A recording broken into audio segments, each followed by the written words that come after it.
Before we begin, tell us in the comments which city you're watching from, and at the end, don't forget to rate this story from 0 to 10. Enjoy the story. The morning light filtered through the floor-to-ceiling windows of the Sterling penthouse, casting long shadows across marble surfaces that cost more than most people's annual salary. Marcus Sterling stood motionless before the mirror, watching his reflection with the detachment of a man observing a stranger. His tuxedo was flawless, custom-tailored by a designer in Milan, pressed to perfection by hands that had dressed celebrities and royalty. Everything about him screamed control, precision, inevitability. Everything except his stomach, which churned with the subtle rebellion of a man about to walk into his own carefully constructed cage. "You look devastatingly handsome," his mother's voice cut through the silence like a knife through silk. Patricia Sterling materialized in the doorway, wearing champagne-colored silk and an expression of pure satisfaction. She approached him with calculated grace, adjusting his already perfect tie with fingers that trembled slightly, the only crack in her otherwise impeccable facade. "Vivian is fortunate. The merger with the Ashford family will be transformative for Sterling Holdings." Marcus noted, as he had noted 1,000 times before, that his mother had managed to compliment him while simultaneously reducing his entire existence to his utility as a business instrument. He had learned not to point this out. "Mother," he said, catching her hand gently, "I'm marrying a woman, not closing a real estate deal." Patricia smiled, that particular smile that suggested she knew something he didn't, which, given their relationship, was likely true. "Of course, darling. But in our world, the two are rarely mutually exclusive, are they?" She left in a cloud of Chanel No. 5 and expectations, and Marcus was alone again with his reflection. 32 years old, heir to a Manhattan empire, and every decision he'd ever made had been made for him. 3 floors below, in the converted warehouse space that served as the event venue, Sophie Martinez was having what her therapist would probably call a moment of clarity, and what Sophie herself called a complete and total meltdown. "Dale, the flowers are wrong," she said, not for the first time that morning. She was standing on a ladder, gesturing wildly at the floral installation that had taken 6 hours to construct and cost more money than Sophie made in 3 months. "These are English garden roses. The bride specifically requested David Austin roses. These are—" She paused, squinting at the blooms with the intensity of someone trying to solve a philosophical problem. "Basically the same thing, but emotionally they're completely different." Her assistant, Derek, a perpetually exhausted Yale graduate who had somehow ended up in event management, looked up from his clipboard. He had learned long ago that when Sophie got like this, the best approach was patient agreement, followed by rapid implementation of whatever she decided. "Completely different," he echoed supportively. "Should I call the florist?" "No. It's 6 hours before the ceremony. It's too late. We pivot." Sophie climbed down from the ladder with the grace of someone who had never successfully navigated a ladder in her entire life. Her heel caught on the rung, and she tumbled forward into Derek's arms. "Thanks, buddy. Where was I?" "Pivoting," Derek offered. "Right. Okay. We use these roses, but we deconstruct them. We strip them down to their essence. We rebuild them into something that screams intention and choice rather than default and tradition." She was pacing now, her hands moving in elaborate gestures that meant nothing and everything simultaneously. "We show that this bride is not just accepting the predetermined path, she's creating her own narrative. You're projecting again," Derek said mildly.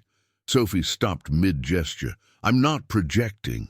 "Sophie, you've been talking about how the bride deserves authentic love instead of a strategic marriage for the past 2 weeks. "Because she does." Sophie threw her hands up. "Vivian is a human being, not a chess piece. And Marcus, have you seen Marcus Sterling? He looks like someone just told him his favorite book was being made into a reality television show. He's devastated about this union. I can tell. He has sad eyes. Derek exchanged a look with himself, the kind of look that happened when you'd been working with Sophie long enough to understand that she had already constructed an elaborate emotional narrative about two people she'd never actually met having a meaningful conversation. The groom and bride have met, Derek said carefully, multiple times. They've planned this for 8 months. Which proves nothing. Obligation can masquerade as romance for years before it reveals itself as the hollow sham it actually is. My parents looked happy for 23 years before my dad ran off with his Pilates instructor. This was Derek's cue. He had learned this dance well. You're right. This wedding is definitely going to end in the groom running away with a fitness professional. Shall I prepare the escape route? Sophie threw a decorative pillow at him. It was a soft pillow, because even in her moments of existential wedding despair, Sophie Martinez was fundamentally kind. I'm just saying, she continued, bending down to pick up the pillow she'd just thrown, that sometimes the universe puts us in positions to create magic, and maybe, just maybe, if I can make this day so impossibly beautiful and authentic, that the bride and groom can't help but fall into genuine connection with each other, maybe I can fix something. Fix what? Derek asked, though he already knew. The fact that I'm 29 years old, I'm excellent at creating perfect moments for other people, and I haven't had a genuinely spontaneous, unplanned, real moment in my entire adult life. She paused. Also, fix the rose situation. These need to be perfect. The ceremony was scheduled for 4 o'clock in the afternoon. The venue was a converted industrial space in Brooklyn that had been transformed into a vision of romantic minimalism. White flowers, wooden beams strung with delicate lights, an abundance of glass and air and possibility. Everything was exactly as planned, which meant nothing was actually as planned, because weddings never are. Marcus arrived at 2:45, which gave him an hour and 15 minutes to contemplate the massive decision he was about to make, without actually making any decision at all. His father was waiting for him in the groom's ready room, a space that had been a storage closet 6 hours ago. "Nervous?" his father asked. He was an older version of Marcus, the same sharp cheekbones, the same eyes that suggested vast internal complexity hidden behind corporate efficiency. "Should I be?" Marcus replied. "Everyone's nervous before a wedding. It means you're paying attention." "Yo." His father adjusted his own tie, a gesture so similar to what his mother had done that Marcus felt the weight of genealogy settle on his shoulders like a blanket made of stone. "Your mother and I were terrified. But look at us now, 35 years of successful partnership." Marcus had never been sure if his father meant successful business partnership or successful marriage, because with his parents, the distinction seemed irrelevant. "I'm not sure I'm ready for this," Marcus said, and he meant it. Not because he doubted Vivian, he barely knew her, but because he could feel something shifting in his chest, a rebellion starting in his cells, a whisper that said, "This is not what you want." "Of course you're not ready," his father said, with the confidence of a man who had been making decisions for other people his entire life. "No one is ever ready. You just do it anyway. That's called responsibility." Sophie was in the bridal suite with Vivian, who looked like she'd stepped out of a magazine titled Wealth and Resignation. The dress was magnificent, ivory silk with hand-stitched beading, a masterpiece that had taken 6 months to create. Vivian wore it the way someone wears a suit of armor. "You look beautiful," Sophie said, and she meant it, but there was something in her voice that suggested she wished Vivian looked happy instead. "Thank you," Vivian replied. She was checking her phone. "Has Marcus texted?" "I don't think your fiancé is supposed to text you before the ceremony." "Right. Tradition." Vivian said this the way someone says the word root canal. She put down her phone and looked at Sophie with an expression that was startlingly vulnerable. "Do you ever feel like you're just going through the motions, like you're performing a role that was written for you before you even existed?" Sophie sat down next to her, the train of the dress pooling around them like white water. every single day, she admitted. But Vivian, if you feel that way, you can say no. You can choose something different. Can I? Vivian laughed, but it wasn't a happy sound. My family has been planning this merger with the Sterling family for 2 years. The business implications are enormous. Dozens of people are counting on this. And Marcus, he's a good man, kind, capable. Just because he's not the love of my life doesn't mean he's not the right choice. But he could be the love of your life, Sophie pressed. Maybe you just haven't given yourself permission to want that yet. Vivian looked at her with the sad wisdom of someone who had spent a lifetime learning to accept compromise. When you're from families like ours, Sophie, love is a luxury, not a requirement. Before Sophie could respond, before she could launch into what would certainly have been a passionate speech about human dignity and the possibility of authentic connection, there was a commotion outside the bridal suite, raised voices, running feet, the kind of organized chaos that preceded catastrophe. Derek appeared in the doorway looking like he'd just survived a minor disaster. "There's a problem," he said. Then, seeing Vivian's face, he amended, "Not with you. The ceremony was supposed to start at 4, but the groom's grandmother had a fall. She's okay, but they're running 30 minutes behind, and there's been a mix-up with the ceremony musicians, and..." He consulted his phone.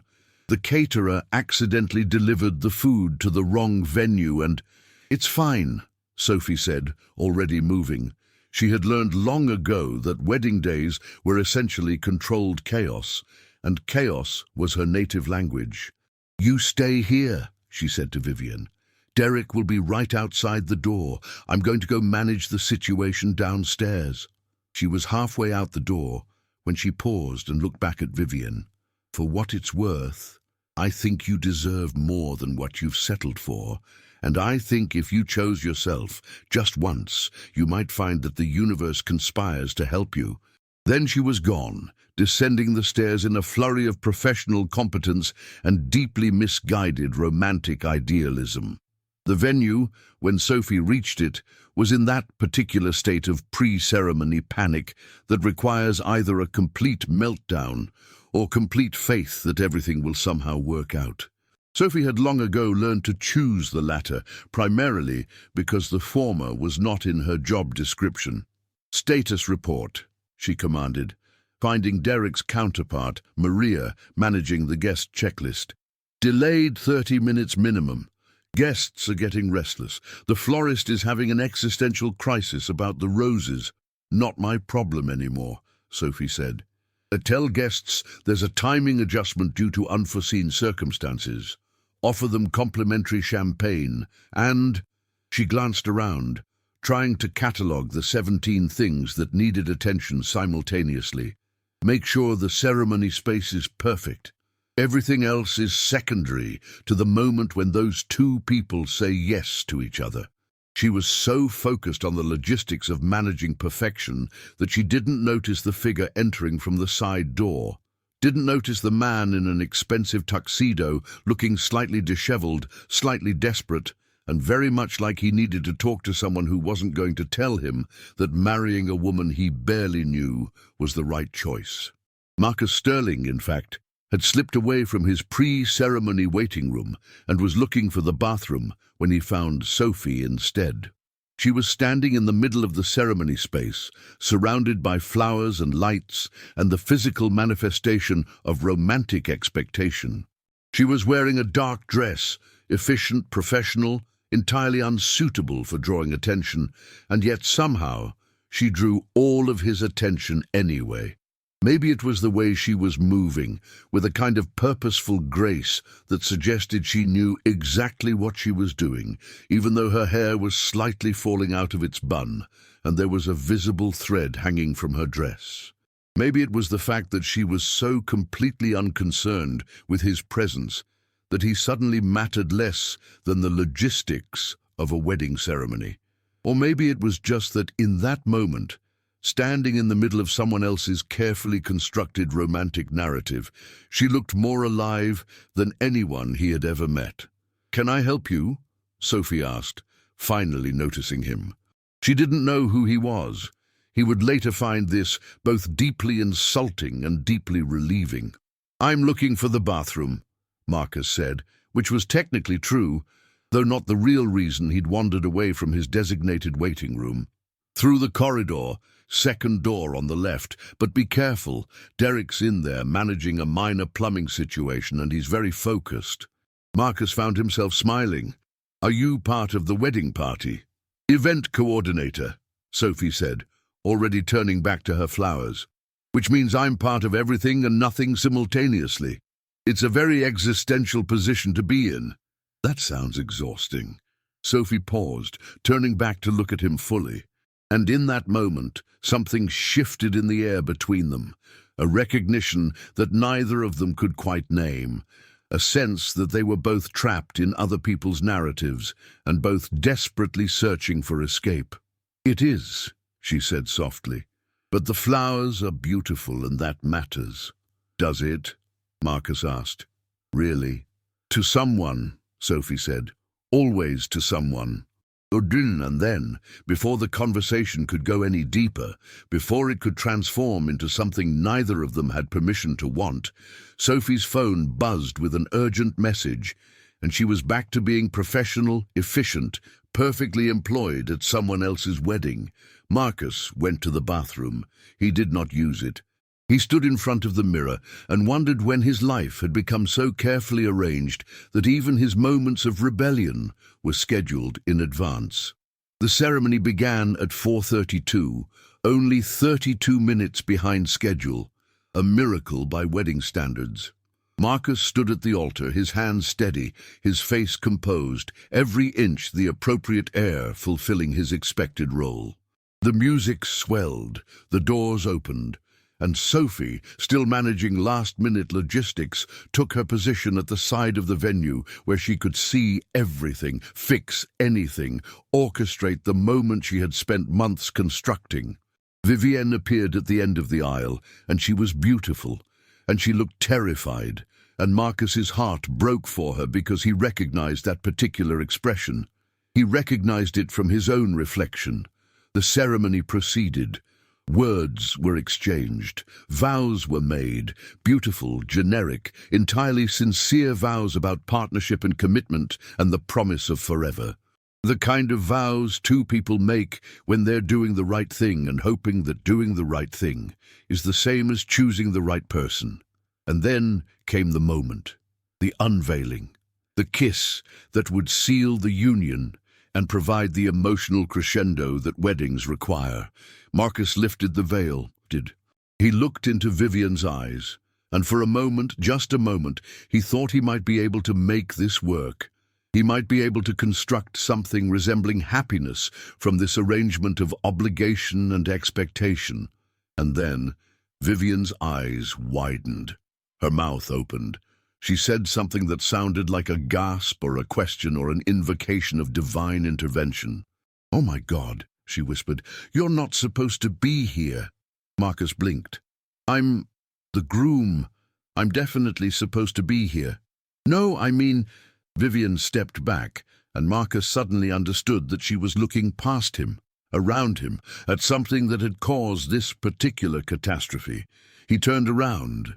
Standing in the center of the aisle, looking like she'd been lifted bodily from her position as event coordinator and transported directly into the role of bride, was Sophie. She was wearing the wrong dress. She was wearing Vivienne's dress.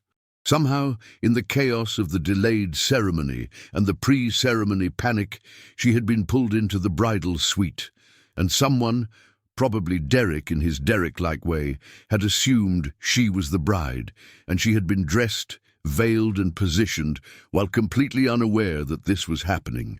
Their eyes met across the distance of the aisle. Sophie's face went through approximately 17 emotions in rapid succession: confusion, horror, mortification, and then, just for a moment before she could stop herself, something that looked suspiciously like longing. "I can explain," she said. "Please do," said the priest, who had seen many things in his 40 years of performing ceremonies, but not this. And in that moment, with the weight of two families' expectations, the confusion of 200 guests, and the impossible circumstance of a bride who was not supposed to be a bride, Marcus felt something he had not felt in years: genuine spontaneity, real consequence, actual stakes that had nothing to do with business metrics or family obligation. He felt alive. "I'm sorry," Sophie whispered, already moving backward, already trying to extract herself from this narrative that had somehow claimed her. "I'm so sorry. There's been a mistake. Derek was supposed to—" But Marcus was already walking toward her. He was already moving through the moment that was not supposed to happen, toward the woman who was not supposed to be there, in the direction of something that bore no resemblance to his carefully planned life. The ceremony descended into beautiful, magnificent, perfect chaos, and in that chaos, something true began to grow. The Sterling family's emergency meeting was convened in the penthouse's private dining room at 8:45 in the evening, precisely 1 hour after the ceremony had imploded into what the society pages would later describe as an unprecedented display of operational failure and romantic uncertainty. Patricia Sterling sat at the head of the table with the posture of a woman who had been betrayed by the universe and had decided to respond with pure administrative fury. "Explain to me," she said, her voice clipped and precise, "how my son ended up engaged to the event coordinator." Marcus was not in the dining room. Marcus was downstairs in the hotel suite that had been reserved for the honeymoon, staring at his phone with an intensity that suggested the screen might reveal answers if he looked hard enough. He was not engaged to Sophie. That was legally, practically, and administratively impossible. What he was, instead, was fundamentally confused about what had just happened, and increasingly aware that confusion was the most honest emotion he'd experienced in years. It was his father who attempted to answer Patricia's question, though answer was perhaps too generous a word for what he actually did, which was locate blame and distribute it with surgical precision. The event coordinator was mistakenly placed in the bridal suite during the chaos caused by my mother's fall. Derek Winters, the assistant coordinator, apparently believed she was the bride. The ceremony proceeded before anyone noticed the discrepancy. "Derek Winters," Patricia said, as though the name itself was offensive. "Who hired a Derek Winters to coordinate our son's wedding?" "Sophie Martinez hired him," said Vivienne's mother, who had been invited to the emergency meeting because her daughter's complete and total humiliation seemed like something she should be present for. "From what I understand, he's a Yale graduate. Apparently, credentials from Ivy League institutions no longer guarantee basic competence." The irony, which no one seemed to notice, was that the person who had actually prevented the ceremony from being an even larger disaster was Sophie, who had somehow managed to shepherd Vivienne away from the altar before the moment of total revelation, had explained the situation to a bewildered priest in approximately 90 seconds, and had made sure that the 200 guests did not riot or demand refunds on the spot. In the hotel suite downstairs, Marcus was reading the text message that Sophie had sent him approximately 4 minutes after fleeing the venue. "I am deeply, profoundly, catastrophically sorry. I have no idea how this happened. Derek claims he thought I was the bride, which is insane because we look nothing alike, and also because that would require Derek to have experienced a complete and total breakdown of basic human perception. I'm currently hiding in a supply closet, which seems appropriate given my level of professional failure. I've already offered your fiancé, your actual fiancé, not the accidental one, a full refund for my services, which she declined because apparently Vivienne is a better person than I am. Again, I am sorry. I will resign immediately." Marcus read this message 17 times. Each time, he found himself smiling despite the fact that smiling seemed like the appropriate response to professional catastrophe was unclear. He typed, "Don't resign." Also, Which supply closet? The response came back almost immediately. Why? Because I think we should talk. Without witnesses, without family, just two people who experience the same impossible moment. There was a long pause. Long enough that Marcus thought Sophie might have blocked his number or thrown her phone into the Hudson River, or simply decided that the appropriate response to professional chaos was to vanish into the anonymity of New York City and never be seen again. Then, rooftop bar at the Peninsula. 1 hour. And Marcus, I need you to understand that I don't want to talk about the wedding. I want to forget the wedding exists.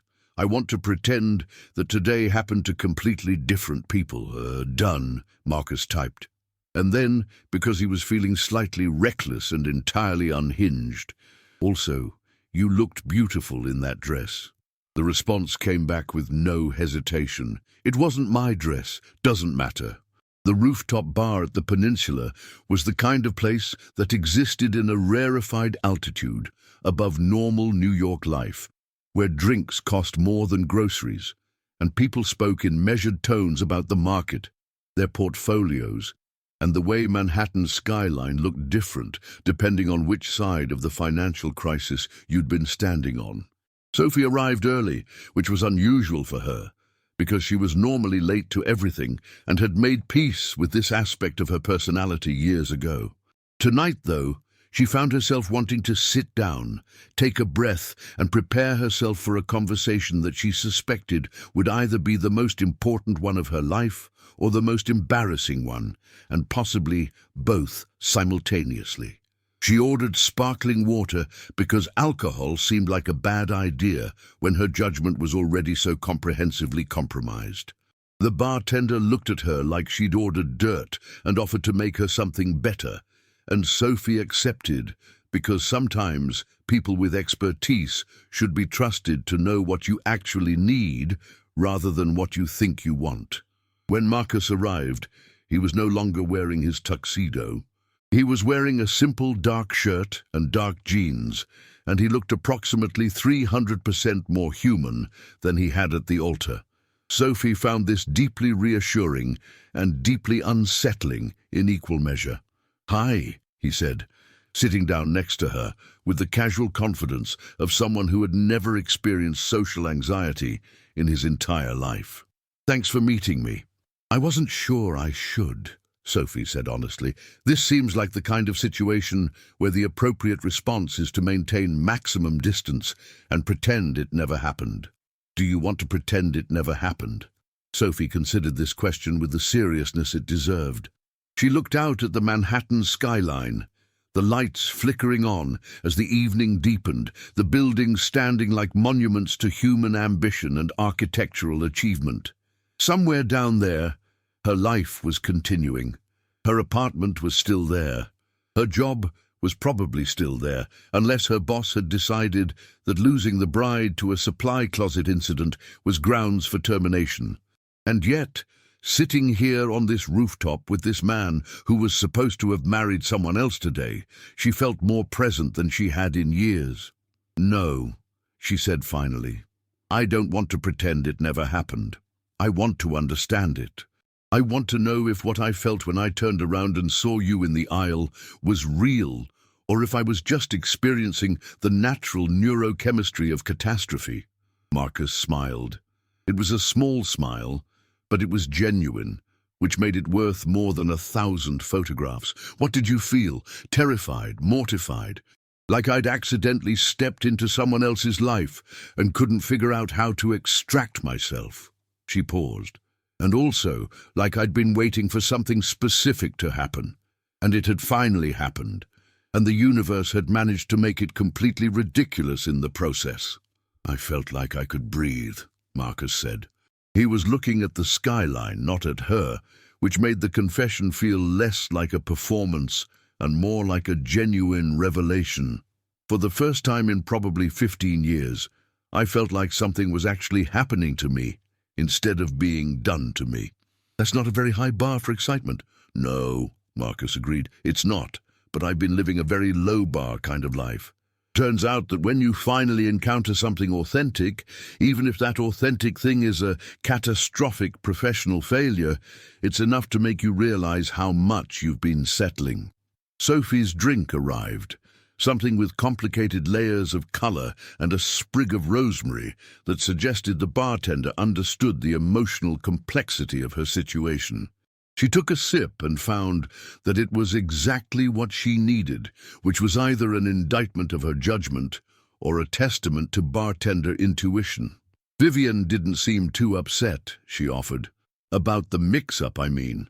By the time I extracted her from her dress and she realized what had happened, she seemed almost relieved. Vivian is relieved, Marcus confirmed. I spoke with her about 20 minutes ago. She said that getting out of the wedding was the best thing that could have happened to her, and she's thanking the universe for Derek's failure of perception. He paused. She also asked if I was in love with you, which was an awkward question given that I met you for the second time approximately 90 minutes ago. Sophie nearly spit out her drink. What did you tell her? The truth, that I'm in love with the idea of you. Or possibly just the idea that there are people in the world who exist in a state of constant, beautiful chaos instead of constant, careful control. Marcus finally turned to look at her. Which is not the same thing as being in love with you, but it's adjacent to it. It's in the same general neighborhood. That's a terrible foundation for a relationship, Sophie said, but she was smiling. Obviously, which is why we're not having a relationship. We're just two people who experienced an impossible moment and want to understand what that moment meant. He gestured to the bartender. Whatever she's having, I'll have one too. And can you make it something that will help me figure out if I'm about to do something spectacular or something catastrophic? The line is very thin, the bartender said, which was apparently what people at the Peninsula Bar said when faced with questions they didn't have straightforward answers for. Marcus turned back to Sophie. I have a proposition for you, and I want to be very clear that this proposition is not an attempt to continue the wedding narrative or create some kind of rom-com storyline where we fall in love despite overwhelming odds and social opposition. This is a different kind of proposition. I'm listening, Sophie said, though she could feel her heart rate accelerating in a way that suggested her body was less interested in logic and more interested in possibility. My family is in crisis mode right now, Marcus continued. The Sterling name is slightly blemished. The Ashford merger is in question. Everyone is very upset and very focused on determining how to salvage the situation. What I'm proposing is that we use this moment of chaos to be genuinely selfish for once in our lives. Selfish how? I want to spend time with you. Not dating, not officially. Just being together, talking, discovering whether the thing that happened at the altar was real or neurochemistry, or the universe playing an elaborate prank on two people who have been too well behaved for too long. He paused. And in return, I can help you with something. What do you want, Sophie? What do you actually want, underneath all the wedding planning and the professional perfection and the constant fixing of other people's romantic moments? Sophie was quiet for a long time. She was thinking about Vivian's words, about how love was a luxury when you came from families with expectations. She was thinking about her own life, how she'd constructed it entirely around facilitating other people's happiness. She was thinking about this beautiful, confused, slightly reckless man who had shown her that sometimes the most important moments are the ones that happen outside of the carefully constructed narrative. I want to write a book, she said finally, about real love. Not the fantasy version, not the wedding day version, the messy, confusing, difficult, authentic version that happens between two people who are trying to figure out their lives while simultaneously trying not to hurt each other. Marcus looked at her with an expression of such complete delight that Sophie felt something in her chest shift and settle into a new configuration. That, he said, is the best thing I've heard all week. Better than the vows, better than the ceremony, better than anything. You're setting a very low bar. I know, but I mean it. He leaned back in his chair, and there was something in his posture that suggested he'd made a decision. Not a calculated decision, not a strategic one, but a genuine choice to allow something uncertain into his carefully controlled life. Okay, here's what we do. We tell our families that we're taking a break, that we need time to process the chaos and make decisions that are actually ours instead of theirs. And while we're taking that break, you and I spend time together. We talk. We discover things about each other. We figure out if there's something real here, or if we were just responding to the adrenaline of catastrophe. And if there is something real, Sophie asked, then we figure out what that means. Carefully, without pressure, without expectation, just two people who chose each other instead of having each other chosen for them. He picked up his drink. And in the meantime, you're going to tell me everything about your book idea, every single thing. Because I have a feeling that if anyone understands authentic love, it's someone who's been orchestrating other people's inauthentic unions for the past 5 years. Sophie raised her glass to his. To catastrophic professional failures and the strange gifts they sometimes deliver. To catastrophic professional failures, Marcus echoed. And to the people brave enough to build something new from the rubble. They clinked their glasses together, and somewhere below them, the city of New York continued its endless rotation. Millions of people making small choices that would ripple outward into their futures, creating lives that looked nothing like what they'd planned, but felt infinitely more true. The next morning, Marcus woke up in his penthouse suite with a text from his mother that read, "We need to discuss the future of the company and your role in it. Your father and I are prepared to have a serious conversation about your priorities." He also had 17 emails from the office, all marked urgent. A missed call from his best friend, who was probably calling to ask if Marcus had experienced a complete nervous breakdown, and a photograph from a tabloid account showing him on the rooftop bar with Sophie, with a headline that read, "Sterling heir, seen with mystery woman night after wedding disaster." He ignored all of it. Instead, he opened the group chat that Sophie had created, which included only the two of them, and was titled Project Authentic Love, Operational Headquarters. Sophie had already sent 3 messages. Message 1. I've been thinking about the book. I think it needs to start with a moment of total chaos. Not the wedding, something else. Something that happens when two people realize they've been living entirely according to other people's scripts. Message 2. Also, I may have been fired. My boss said that the wedding incident was a departure from professional standards, and that maybe I should explore other opportunities. I'm choosing to interpret this as the universe telling me it's time to pivot. Message 3. Do you want to get coffee?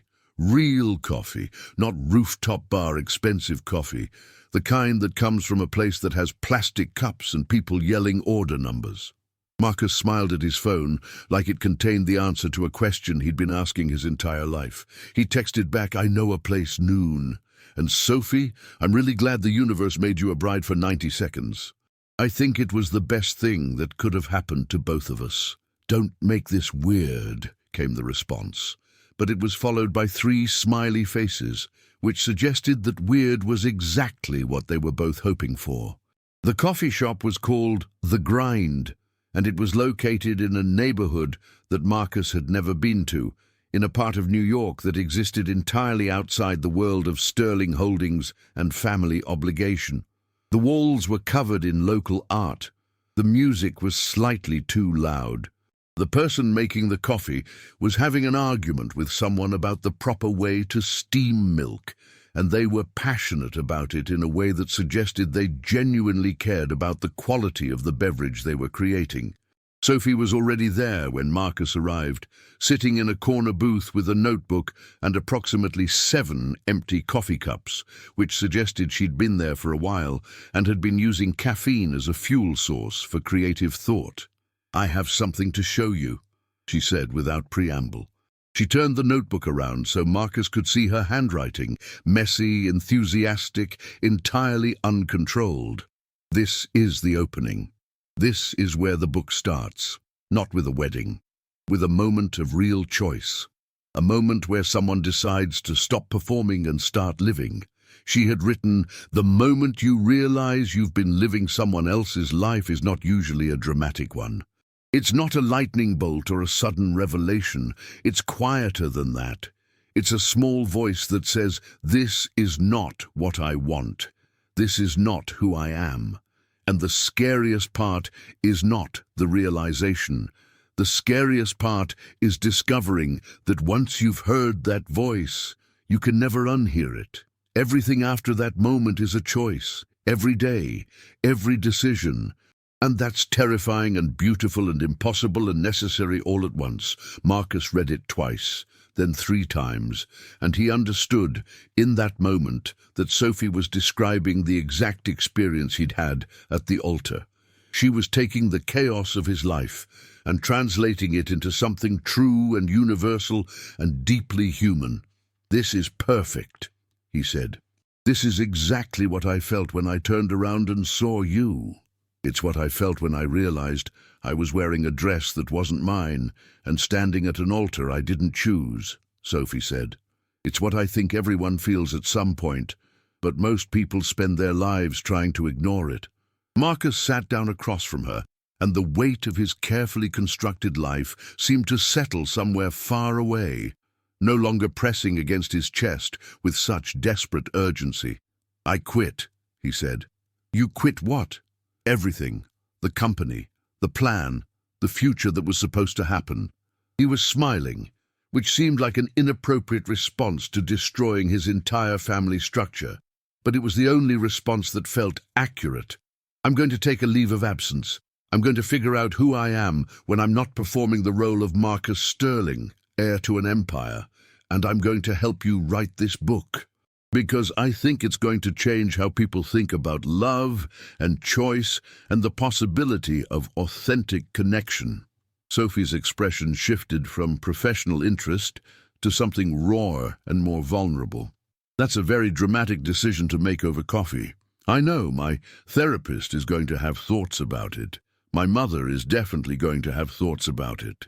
But for the first time in my life, I'm having thoughts about it first, and my thoughts say that this is the right choice." "What if it's not?" Sophie asked. "What if we figure out that we don't actually work? What if the chemistry was just adrenaline, and you've upended your entire life for nothing?" "Then I'll have upended my entire life in exactly the right way," Marcus said. "Because the alternative was never upending it at all, and I'm tired of that alternative." Sophie reached across the table and took his hand.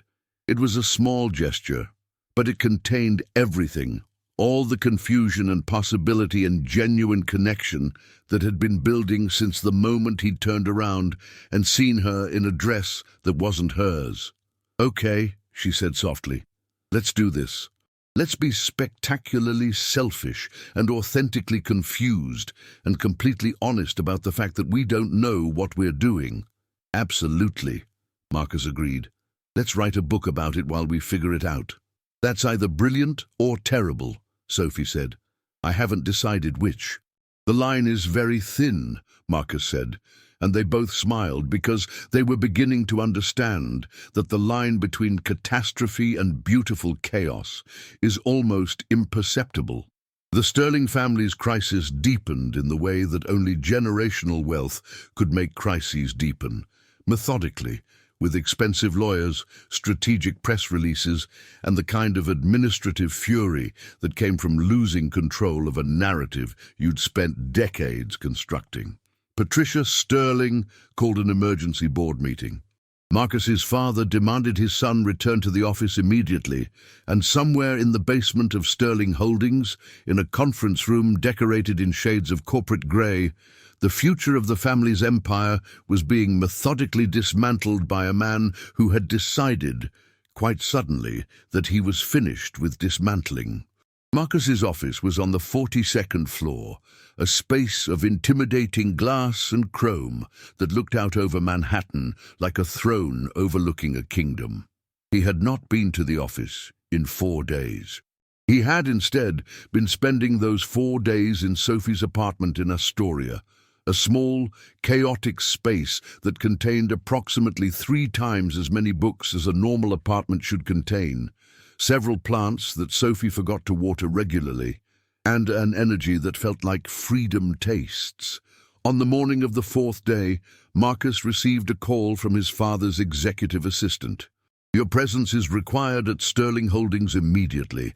This is not a request." Sophie watched him read the message with an expression that suggested she was experiencing approximately 12 different emotions simultaneously: support, worry, anticipation, and the strange satisfaction of watching someone else's carefully constructed world finally crack open. "You have to go," she said, though it was clear she didn't want him to leave. "I don't want to go," Marcus said, which was true in the way that the most obvious truths often are. "I want to stay here and work on the book. I want to pretend my family doesn't exist and that I'm just a regular person who fell in love with someone chaotic and genuine." "Die, but you're not a regular person," Sophie said gently. "You're a person with a family and a legacy and a responsibility to show up when they summon you, even if the summons is delivered through passive-aggressive executive assistants." This was one of the things Marcus loved about Sophie, which, yes, he had realized that he loved her somewhere around the 3rd hour of their second coffee shop visit, when she had explained her entire philosophy about romantic comedy tropes and why they were simultaneously the best and worst thing that had happened to human expectations about love. She had this ability to see what he actually needed instead of just supporting what he wanted. "Fine," he said, kissing the top of her head. "I'll go face the family tribunal, but I'm not changing my mind. I want you to know that. Whatever they say, whatever leverage they try to use, whatever threats they make, I'm not changing my mind about taking time away. And I'm definitely not changing my mind about us. They don't know about us yet," Sophie said. "They think you quit because of some kind of mental breakdown related to the wedding. Should we tell them?" "Not yet. Let's let the book get a little further along first. Right now it's just an idea. But in a few weeks, once we have some actual pages, once it starts to feel real, then maybe we tell them. Then we have something to show them instead of just a relationship they'll dismiss as rebound romance." Marcus pulled her close, and she rested her head on his shoulder in a way that suggested she'd been designed specifically to fit in this exact position. It was the kind of physical compatibility that seemed both impossible and inevitable simultaneously. "I'm going to go let my family destroy my life," he said. "And then I'm going to come back, and we're going to write something that matters." "That's the spirit," Sophie said. "Now go, your empire awaits." The conference room on the 42nd floor had not changed since Marcus's last visit 2 weeks ago. The same table, the same chairs, the same view of Manhattan stretching out like a monument to human ambition and capitalist achievement. What had changed was Marcus's ability to care about any of it. His father sat at the head of the table, looking like he'd aged approximately 5 years since the wedding. His mother sat to his left, her expression a careful construction of disappointment and barely controlled fury. His uncle Richard was there, along with 3 board members, and the family's chief legal counsel, a woman named Margaret Chen, who had been managing sterling affairs for the past 20 years, and had the exhausted expression of someone who had seen everything and was continuously disappointed by humanity. "You've made quite an impression this week," his father began, which was his way of saying, "You've humiliated us and we want an explanation." "I've made a decision," Marcus corrected. "A personal decision about how I want to spend my time and energy. That decision involves a temporary leave of absence from the company." "You don't get to make unilateral decisions about leave of absence," his uncle Richard said. Richard had never liked Marcus, a fact that had become increasingly clear over the years, and this seemed like an excellent opportunity to express that dislike in a structured corporate setting. You're the heir to Sterling Holdings. Your decisions are collective decisions. They affect all of us. That's exactly the problem, Marcus said. He was surprised by the calmness in his own voice. He had expected anger or defensiveness, but what he felt instead was clarity. My entire life, every decision I've made has been collective. Every career choice, every social connection, every romantic prospect has been evaluated against the needs of the company and the family name. And I'm finished. I'm 32 years old, and I'm finished with that. Patricia's eyes narrowed. And what exactly are you going to do instead? Because based on the tabloid reports, it appears you're spending all your time with the woman who destroyed your wedding. The woman who was accidentally dressed as a bride due to Derek's failure of perception, Marcus corrected. Also, yes, I'm spending time with her.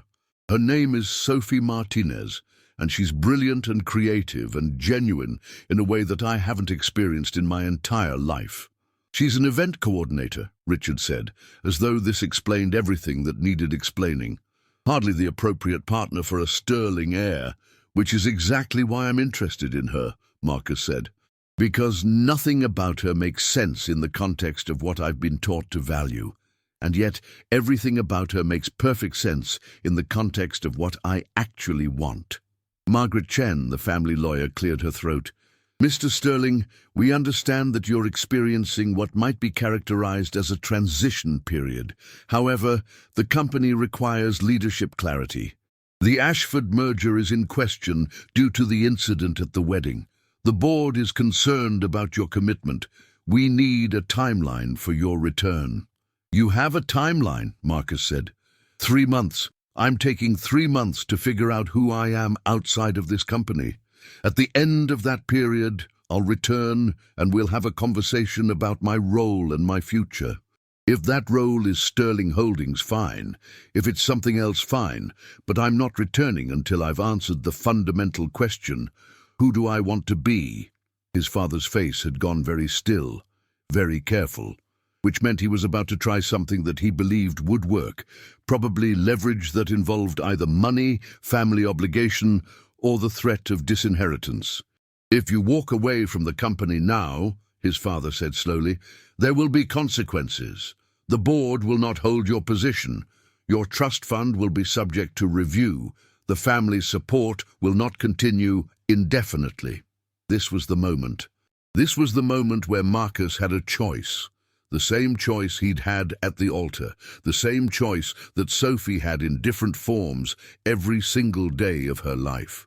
He could choose comfort and security and the known path, or he could choose uncertainty and authenticity and the possibility of something real. Then I guess I'd better figure out how to support myself, he said. And he was smiling, which seemed to infuriate Richard in a particular way. You're throwing away everything, his uncle said. For what? A woman? A momentary crisis? Do you have any idea what kind of access you're giving up? What kind of life? I'm giving up a life that was never actually mine, Marcus said. He stood up. And I'm choosing something different. I suggest you all get comfortable with that choice, because I'm not changing my mind. He walked out of the conference room, and behind him he could hear the immediate eruption of voices, his parents trying to control the narrative, Richard expressing anger, Margaret attempting to calculate the legal implications. He did not look back. He walked to the elevator. He pressed the button for the lobby, and as he descended 42 floors, he felt approximately 3 tons of weight lift off his shoulders. Sophie was waiting for him at their favorite coffee shop, The Grind, where the arguments about milk steaming were ongoing and the Wi-Fi was unreliable in a way that was almost charming. She took one look at his face and slid a cup of coffee across the table. How bad? She asked. Disinheritance, loss of trust fund, threat of familial abandonment. He paused. So basically all the normal stuff. Are you okay? Sophie asked, and she meant it in the way that mattered. Not the surface level, but the deep level where you're asking if someone's soul is intact. I'm terrified, Marcus admitted, but I'm also the most okay I've ever been. Does that make sense? Perfect sense, Sophie said. Fear and freedom are usually the same thing, just experienced from different angles. They sat in comfortable silence for a moment, the kind of silence that only happens between two people who have begun to understand each other's interior landscape. Around them, the grind continued its daily operation. People ordering coffee, having conversations, living lives that made sense because they'd chosen them. I have something to tell you, Sophie said finally. Two things, actually. One good, one complicated. Give me the complicated first.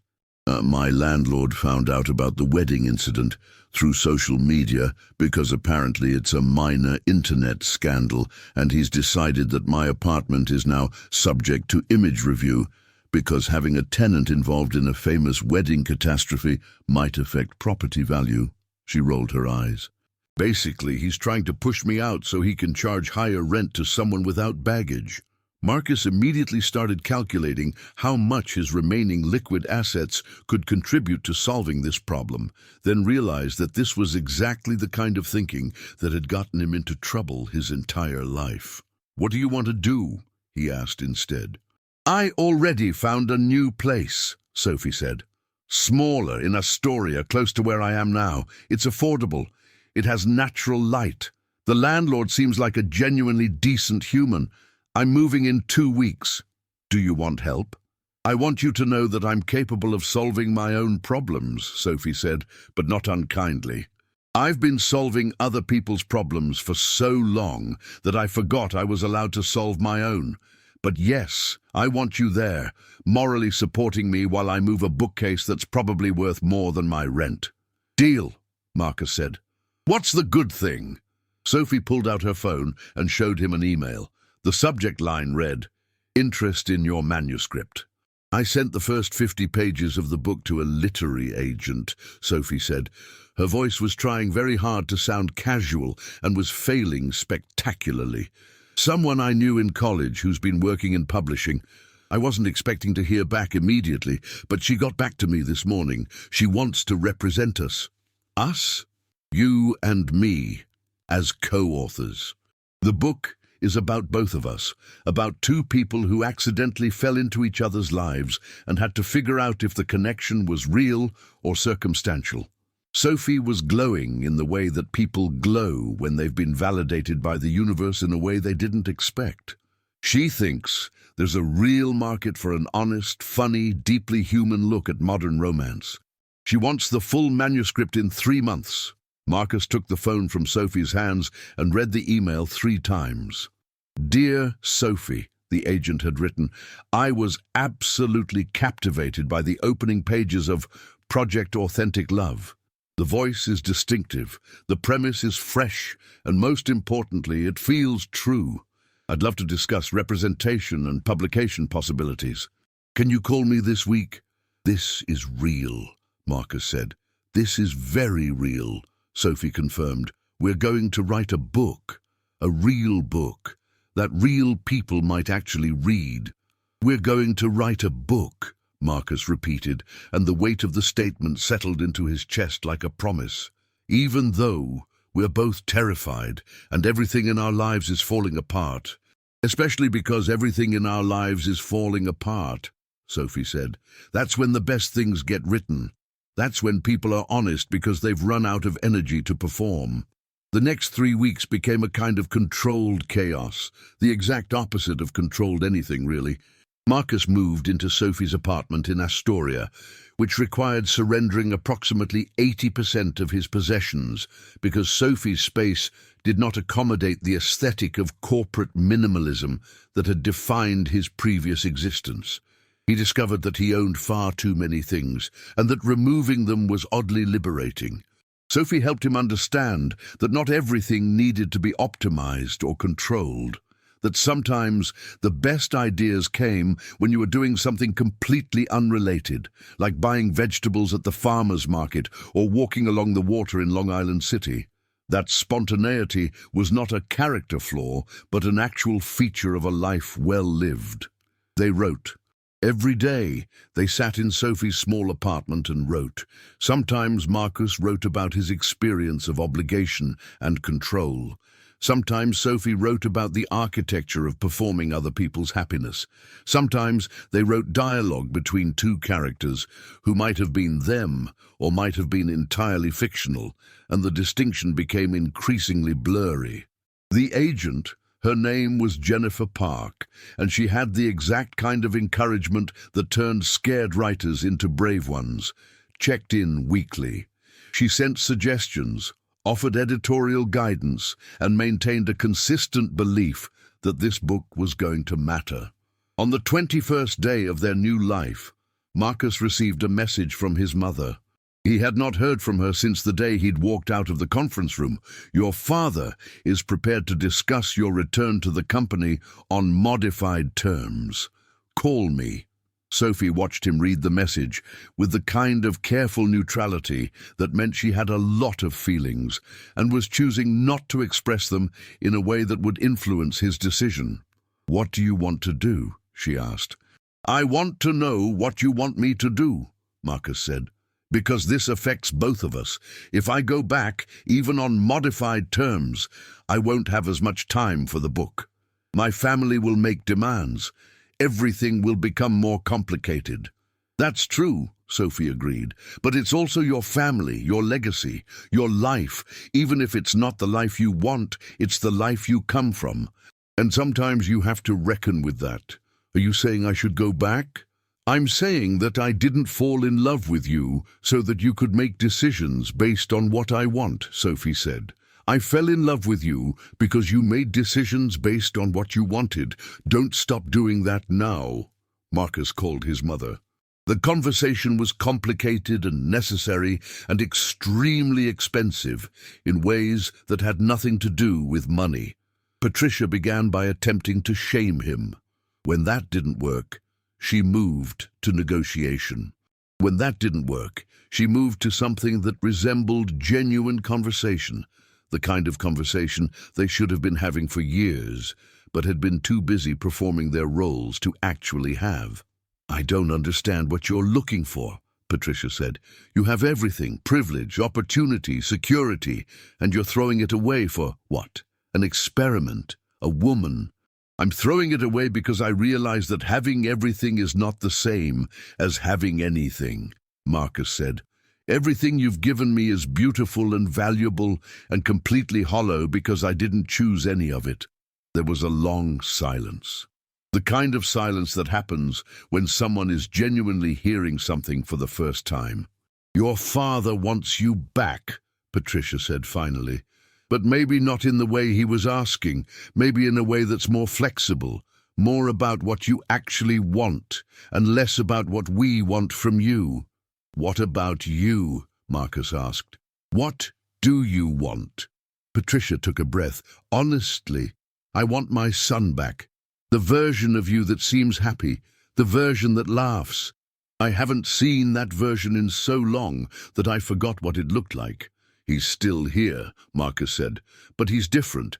He's building something instead of inheriting something. That's going to require different choices."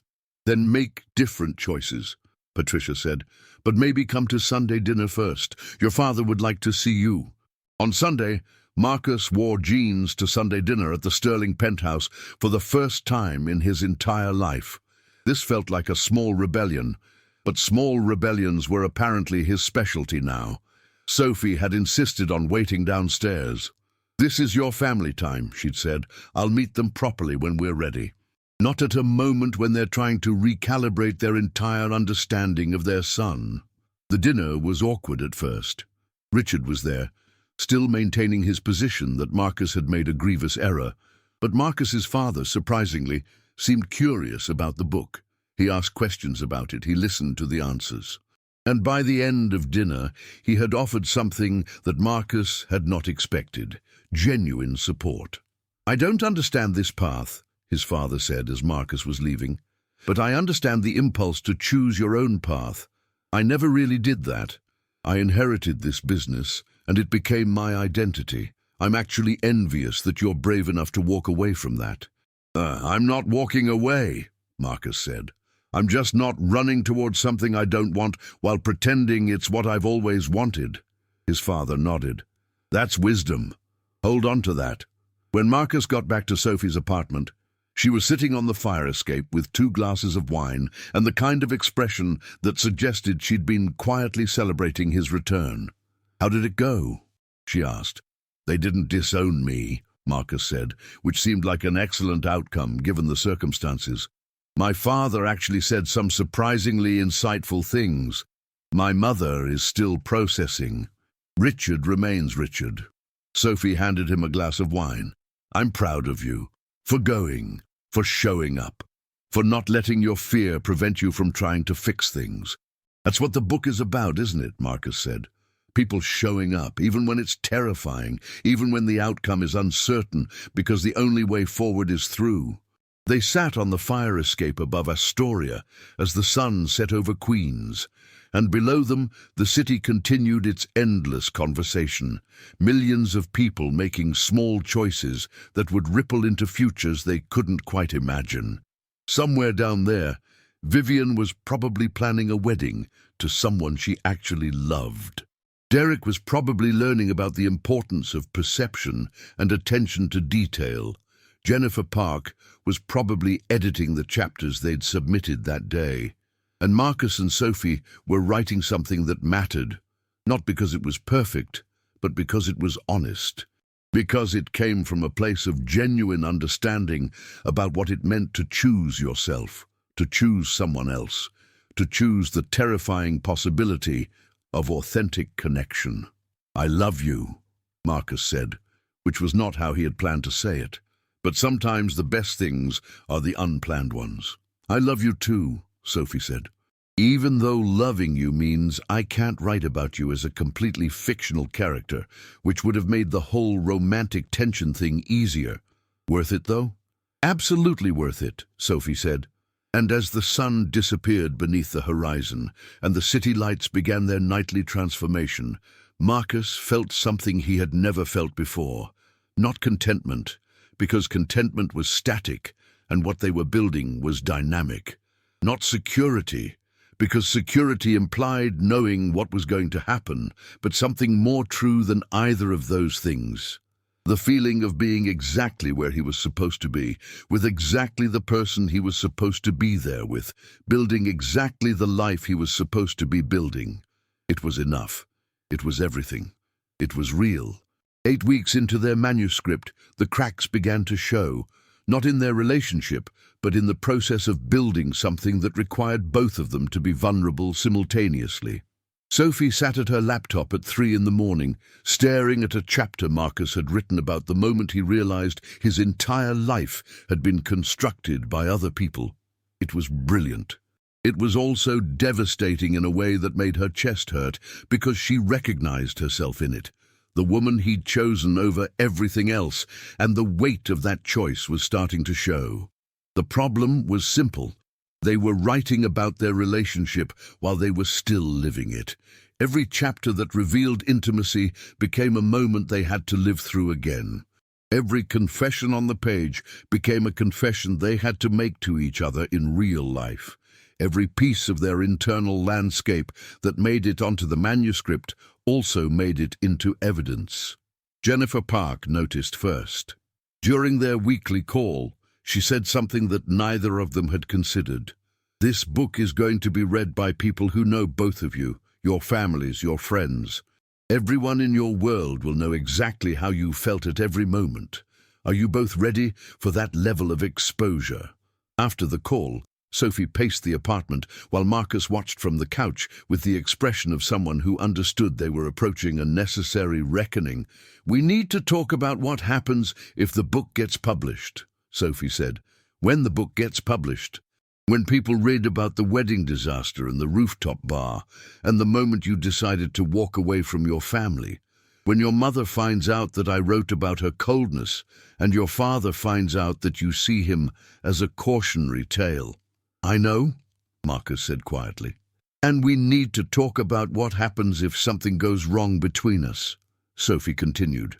Because now everything is documented, every moment, every feeling. If we break up, this book becomes a record of us breaking up. That's terrifying. Marcus stood up and crossed to her. It's terrifying, he agreed. But Sophie, we're not going to break up. You don't know that, I don't know that. People break up all the time.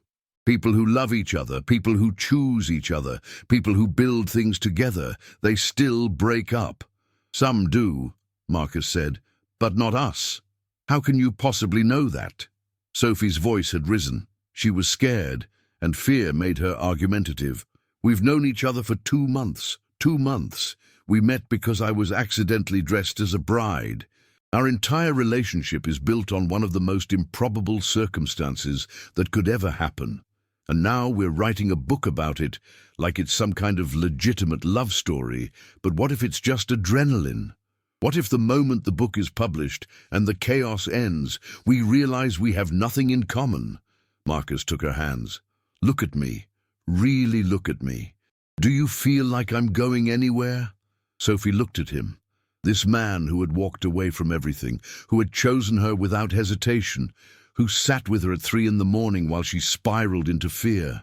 No, she said quietly, but I'm terrified that I'm going to be the reason you regret that choice. That's not how this works, Marcus said. You're not responsible for my choices. I'm responsible for my choices, and I choose you every day, even scared, especially scared. What if scared becomes tired? Sophie asked. What if you wake up one morning and realize that you miss the life you had, that you miss the control and the structure and the certainty? Then I'll deal with that when it happens, Marcus said. But I'm not going to preemptively sabotage what we have, because I'm afraid of what might happen. That's not living. That's just a different kind of dying. Sophie collapsed into his arms, and he held her while she cried, not from sadness, but from the terror that comes from wanting something so badly that the possibility of losing it becomes unbearable. I don't know how to do this, she whispered. I don't know how to be in a real relationship with actual stakes. I'm good at planning other people's perfect moments. But this is terrifying. I know, Marcus said. Welcome to intimacy. It's terrifying and necessary and impossible and essential, all at once. They didn't write for 3 days after that. Instead, they lived. Really lived. Not as characters in a narrative, but as 2 people trying to figure out how to be together without the safety net of a carefully planned story. They went to the farmer's market. They argued about whether cilantro was an acceptable herb or a biological weapon. They went to Marcus's parents' house for Sunday dinner, where Patricia spent the entire evening watching Sophie with an expression that suggested she was trying to understand what her son saw in this chaotic woman. By the end of dinner, Patricia had asked Sophie about her childhood, her dreams, her fears, the kinds of questions that suggested genuine curiosity rather than parental evaluation. "Your mother is actually nice," Sophie told Marcus on the train ride back to Astoria. "She's learning," Marcus said, "mostly because she's terrified of losing me, but learning is learning." On the 4th day, they sat down at the laptop together, and instead of writing the manuscript, they wrote an email to Jennifer Park. "We need to talk about the structure of this book. It can't be a straightforward narrative.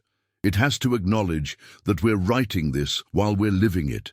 It has to contain the doubt and the fear and the very real possibility that this could all fall apart. Because that's what authenticity actually means, not knowing how the story ends." Jennifer called them within an hour. "This is brilliant," she said. "This is what separates this book from every other romantic narrative on the market. The uncertainty, the acknowledgement that love isn't a solved problem. It's an ongoing negotiation between 2 people who are both scared and committed simultaneously." "So, you want us to include the fight we just had?" Sophie asked. "I want you to include every fight," Jennifer said. "I want you to include every moment of doubt. I want readers to see that choosing someone and building something is not a happily ever after situation. It's an actively ever-after situation. You have to choose each other every day. That's the real story. After they hung up, Marcus and Sophie looked at each other with something like relief mixed with renewed terror. "This is going to be harder now," Sophie said. "Much harder," Marcus agreed, "but also more true." They went back to writing, but this time they wrote about the 3 a.m. panic attack. They wrote about Sophie's fear that she would ruin Marcus's life. They wrote about Marcus's secret worry that he'd made a terrible mistake. They wrote about the morning after the fight, when they had to consciously decide to stay, not because they felt like staying, but because they chose to stay. The manuscript began to transform. It became less a love story and more a story about the work of love, about the daily, unglamorous decision to show up, about learning to fight fair, about discovering that another person cannot complete you, but can complement you in ways that make life infinitely richer. By week 10, they had 150 pages. By week 12, they had finished the first draft. Jennifer Park requested a meeting in her Manhattan office. Sophie and Marcus took the train into the city, holding hands like teenagers, nervous in the way that people are nervous when they're about to hear judgment about something that matters. The office was exactly what you'd expect from a successful literary agent. Books everywhere, windows overlooking Manhattan, the subtle implication that Jennifer Park had touched dozens of stories and knew how to separate the ones that mattered from the ones that didn't. "This is extraordinary," Jennifer said, sliding pages across her desk. "It's funny, it's heartbreaking. It's hopeful without being naive. And most importantly, it's the kind of book that's going to make people reconsider everything they think they know about love." "So you want to publish it?" Sophie asked, afraid that she'd misunderstood. "I want to publish it," Jennifer confirmed. "I'm going to start submitting to major publishers next week. Based on the quality and the unique positioning, I'm confident we'll get interest. Real interest, multiple offers." Sophie felt Marcus take her hand under the table. When she looked at him, he was crying. Not sad tears, but the kind of tears that come when you realize that something you built is actually going to exist in the world. "Thank you," he said to Jennifer. "Don't thank me," Jennifer said. "You both did the work. I just helped you shape it. The real test comes now, when this book becomes public, when people start reading it, when you have to live with the fact that your most intimate moments are available for public consumption." "We're aware," Sophie said. "We've talked about it extensively." "I don't think you can actually prepare for it," Jennifer said. "But at least you're going into it with eyes open. That's more than most people do." On the train ride back to Astoria, Sophie fell asleep on Marcus's shoulder, and he sat watching the city pass by, understanding that the safe bubble they'd been living in for the past 3 months was about to pop. The manuscript would be published. Their story would become public. People would read about the wedding disaster and the rooftop bar and the moment they decided to choose each other. His family would read it. Her family would read it. Everyone would know everything, and somehow that felt right, because the point of the entire book was that love is not a private thing.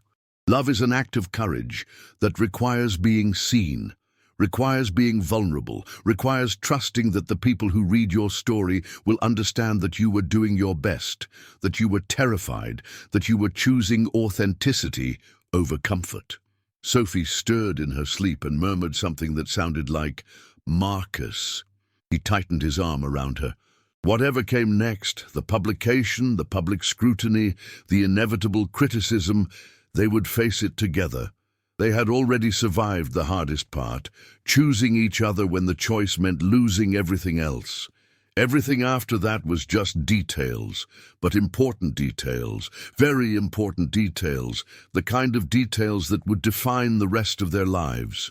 The book came out on a Tuesday in September, and it arrived in the world with the kind of quiet momentum that eventually becomes roaring success.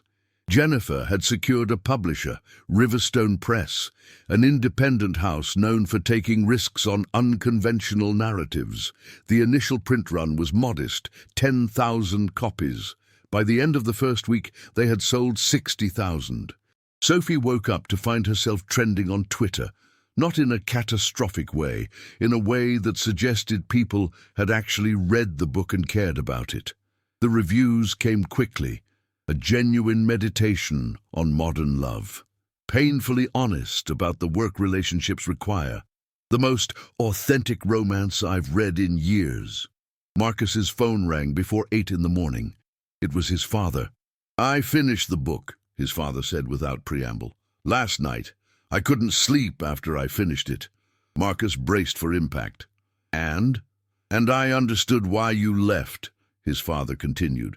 "I understood what you were looking for. I wish I'd had the courage to look for it myself." He paused.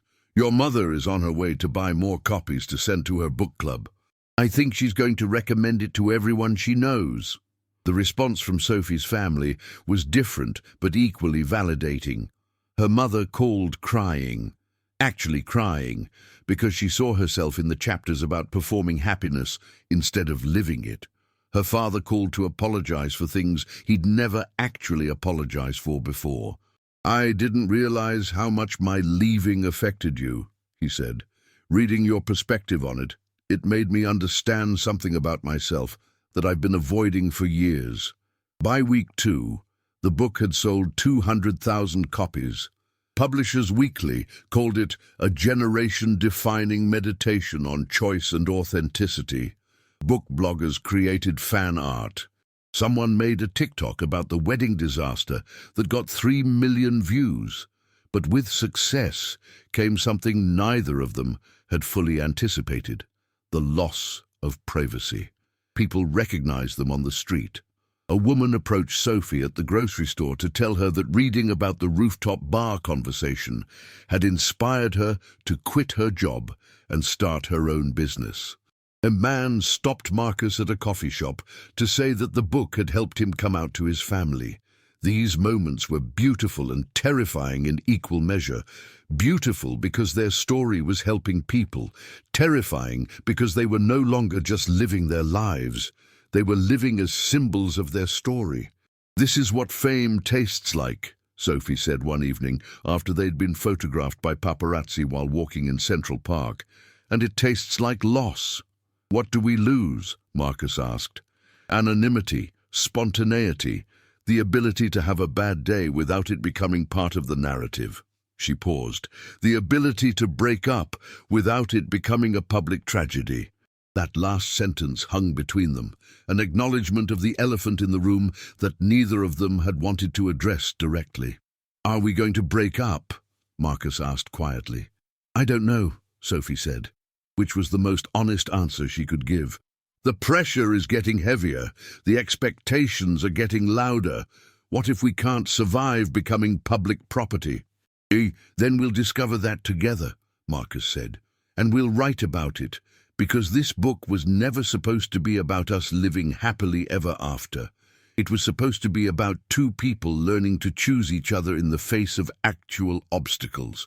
Well, now we have actual obstacles. The obstacles came in various forms. Marcus's family wanted him to do interviews where he would promote a narrative of reconciliation, the prodigal son returning to the fold. He refused. Sophie's publisher wanted her to write a follow-up about what happened after the first book's ending. She declined, needing to protect the present from the tyranny of narrative. But the biggest obstacle came from within. After 6 months of living in the public eye, Sophie found herself wondering if she was still genuinely choosing Marcus, or if she was just committed to the story she'd created about choosing him. She didn't tell him about this doubt immediately. Instead, she let it grow quietly, like a small seed of darkness that was slowly poisoning the soil of their relationship. It manifested as distance. She stayed late at the editing office. She'd gotten hired as an acquisitions editor at Riverstone Press, while Marcus waited at home. She stopped initiating physical affection. She found small things to resent: The way he left his coffee cups on the counter, the way he assumed everything would work out fine, the way he seemed to have no doubts while she was drowning in them. Marcus noticed. Of course he noticed, but he also knew that some things had to be spoken directly, not approached sideways. "You're pulling away," he said one Thursday night when Sophie came home at midnight smelling like office coffee and exhaustion. "And I need to know if it's because of the book or because of me." "It's not because of you," Sophie said, which was true but incomplete. Then what? Sophie sat down on the couch and tried to articulate something that had no clear shape. "I'm terrified that I've made a mistake. Not about you, about the book, about publicly documenting this relationship, about turning our love into content that people can consume and critique and judge." "You can't unpublish a book," Marcus said. "I know that," Sophie's voice rose. "That's what's terrifying. It's out there, forever. And if this doesn't work out, if we do eventually break up, that book becomes a record of our failure. People will read it and feel sad for us. They'll judge us. They'll say, 'I told you so,' because they were always skeptical about the odds." "Do you want to break up?" Marcus asked. The question was simple and terrifying. "No," Sophie said immediately. "But I'm starting to wonder if I want to be in a relationship that's this visible, that's this scrutinized, that's this public." Marcus was quiet for a long time. "Okay," he said finally. "What do we do about that?" "I don't know," Sophie said. "I don't know if we can go back to being private. I don't know if we can keep being together and keep being public. I just know that I'm suffocating." They didn't break up. Instead, they did something more difficult. They renegotiated their relationship with publicity. Sophie gave fewer interviews. Marcus stopped responding to messages about book clubs and speaking engagements. They hired a publicist whose job was specifically to protect their privacy, to establish boundaries about what they would and wouldn't discuss. Jennifer Park understood. "A lot of authors experience this," she said during a meeting at her office. "The success becomes a prison if you're not careful. The key is to remember that you wrote this book to understand your own lives, not to provide entertainment for others." Slowly, carefully, they began to reclaim the space between them. They stopped talking about the book while they were at home. They stopped checking social media to see what people were saying. They went back to doing ordinary things, cooking dinner together, watching terrible television, fighting about stupid things that had nothing to do with love or literature or the weight of public expectation.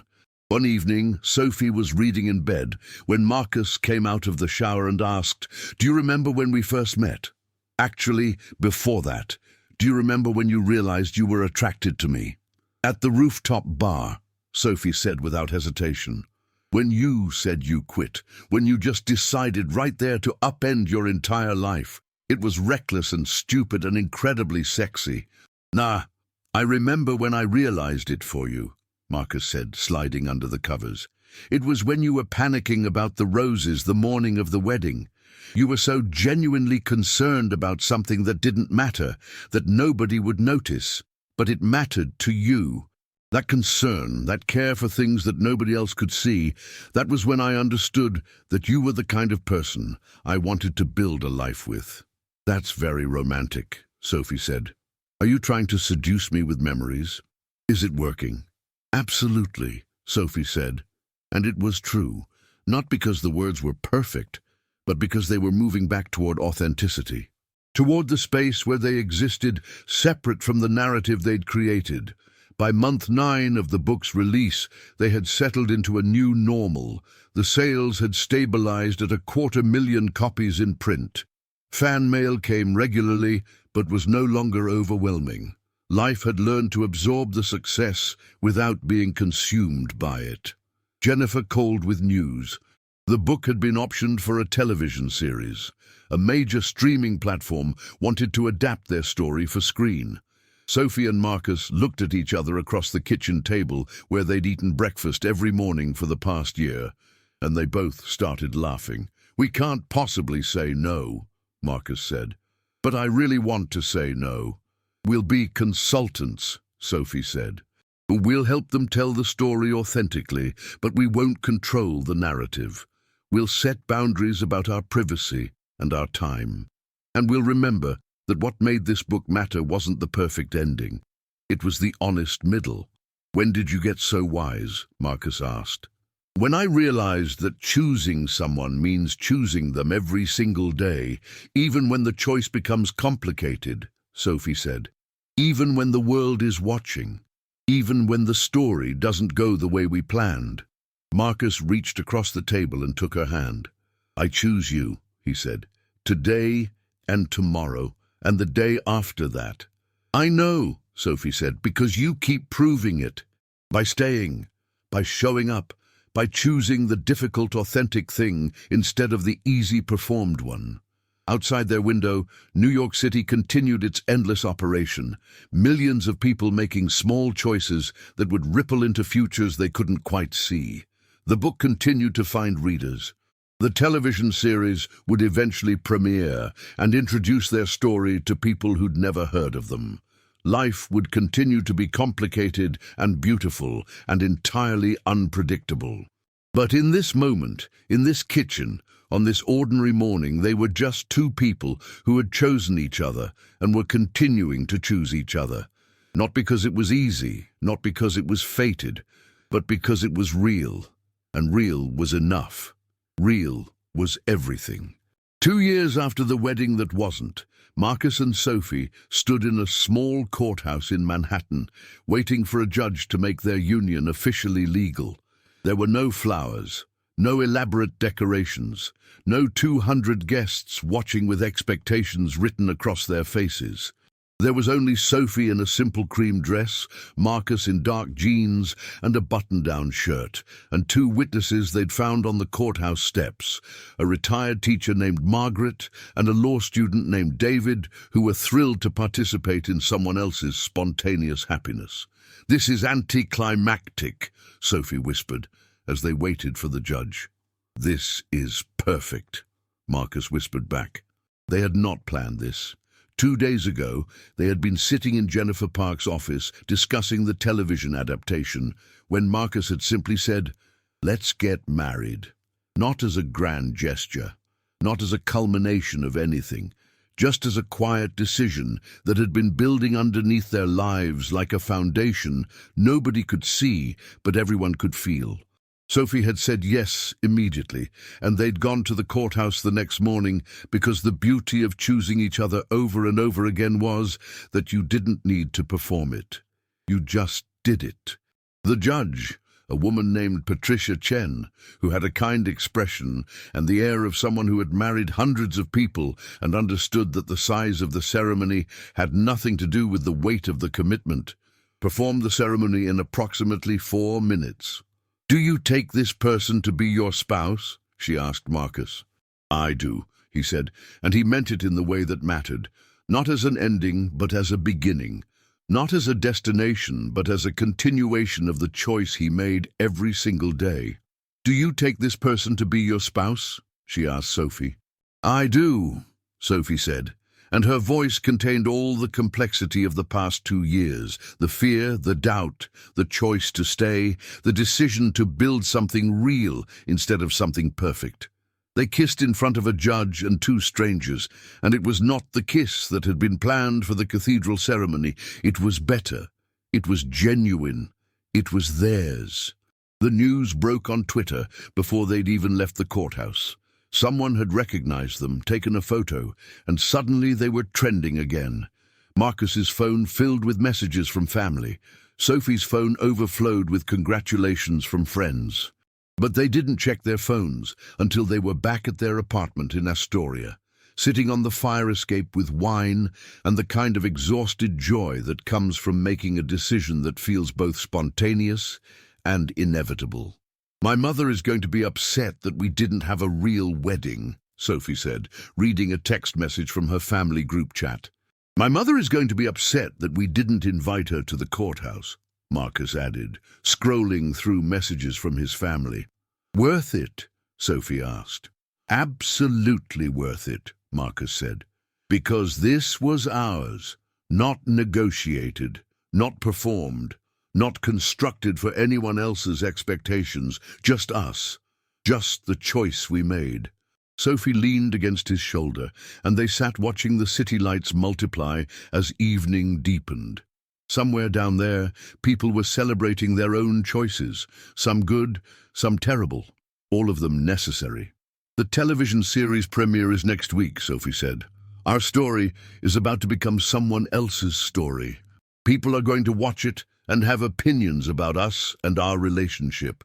And that's okay, Marcus said, because our relationship isn't about what people think. It never was. It's about the two of us, showing up every day, choosing each other, when it would be easier not to. Are you ever scared? Sophie asked. That one day you'll wake up and realize you made a mistake. That you gave up the sterling empire for a marriage to someone chaotic and unpredictable. Every day, Marcus said honestly, but being scared doesn't change the fact that this is what I choose. You are what I choose, even knowing how hard it is, even knowing how uncertain everything is. I choose this. Sophie turned to look at him. I'm scared too. I'm scared that I'm going to disappoint you, that I'm going to mess this up, that one day you're going to realize that I was only interesting because I was an escape from your old life. And now that you've escaped, I'm just ordinary. You're not ordinary, Marcus said. You're the most extraordinary, ordinary person I've ever met. You're someone who cares deeply about things that don't matter and shows up for moments that will never be perfect. You're someone who writes the truth even when the truth is uncomfortable. You're someone worth choosing every single day for the rest of my life. Sophie kissed him then, there on the fire escape above Astoria, and it was not a kiss for cameras or for narrative. It was a kiss that existed solely between them, an affirmation of the choice they'd made to keep choosing each other. The television series premiered the following week. Sophie and Marcus watched it together in their apartment, and it was strange and beautiful to see their story filtered through someone else's perspective. The actress who played Sophie captured something true about the chaos. The actor who played Marcus understood the burden of expectation. The wedding disaster was rendered in a way that was both comedic and heartbreaking. But what surprised them most was how the series emphasized what they'd learned in those 2 years. That love is not about the perfect moment. Love is about the choice to stay. Love is about the small gestures and the difficult conversations and the decision to show up even when showing up is hard. The series was immediately acclaimed. Critics called it a revolution in romantic storytelling. Audiences connected with the characters because the characters were struggling, not because they had everything figured out. Within a month, it had become the most watched show on the platform. Within 3 months, it had been renewed for a second season. Within 6 months, it had become a cultural phenomenon. And through it all, Sophie and Marcus lived their ordinary, extraordinary life. They worked.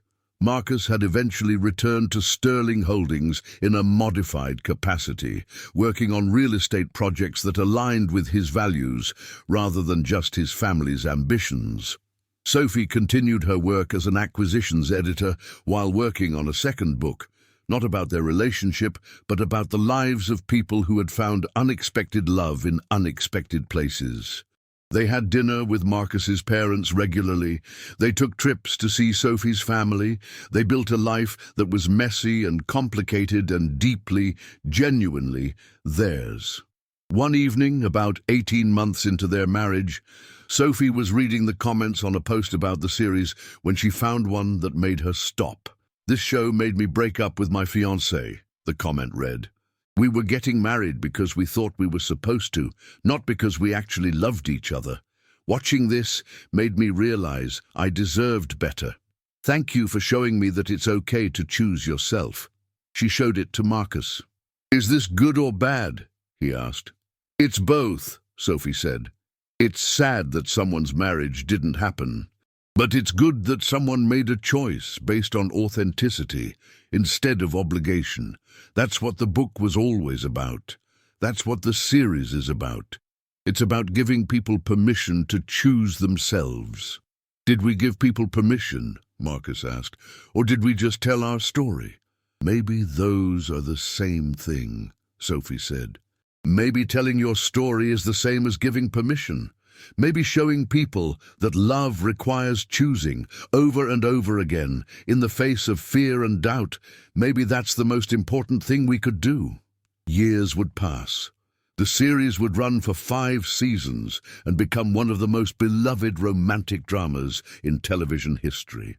Their second book would be published and would find its own audience. Marcus would eventually take over Sterling Holdings and transform it into something more ethical and sustainable. Sophie would start her own publishing house focused on authentic narratives. They would have children, not because they felt obligated to, but because they genuinely wanted to build families together. They would experience real conflict and real heartbreak and real joy. They would learn that choosing each other meant also choosing to forgive, to communicate, to show up, even when it would be easier to disappear. They would face moments where the choice felt impossibly hard, but they would keep choosing. Because that was what authentic love actually was. Not a feeling that carried you effortlessly into forever, but a daily decision to keep building something real with another human being. On their 10th anniversary, Marcus and Sophie returned to the rooftop bar at the peninsula, the same place where they'd first really talked, where Marcus had told her he felt alive for the first time in years. The bartender was different now, but the view was the same, Manhattan stretching out beneath them like a monument to human possibility. "Do you remember what I asked you that night?" Marcus said. "I asked what you wanted, what you actually wanted." "I remember," Sophie said. "I told you I wanted to write a book about real love, about the messy version." "And did we accomplish that?" Marcus asked. Sophie looked at him, this man who had chosen her over everything, who continued to choose her every single day, who had learned to build a life with her instead of a life for her. "We're still accomplishing it," she said. "Every day we're together, we're writing it, not on a page, in a life." Marcus raised his glass. "To writing the hard version, to choosing the authentic thing, to continuing to choose each other." "To continuing to choose each other," Sophie echoed. And in that moment, on that rooftop above Manhattan, with the city lights multiplying beneath them, they understood something fundamental, that the story didn't end at the wedding or the book deal or the television series or the 10th anniversary. The story was ongoing. The story was their life. The story was the daily, unglamorous, beautiful choice to keep showing up for each other. It wasn't perfect, but it was real, and real was everything.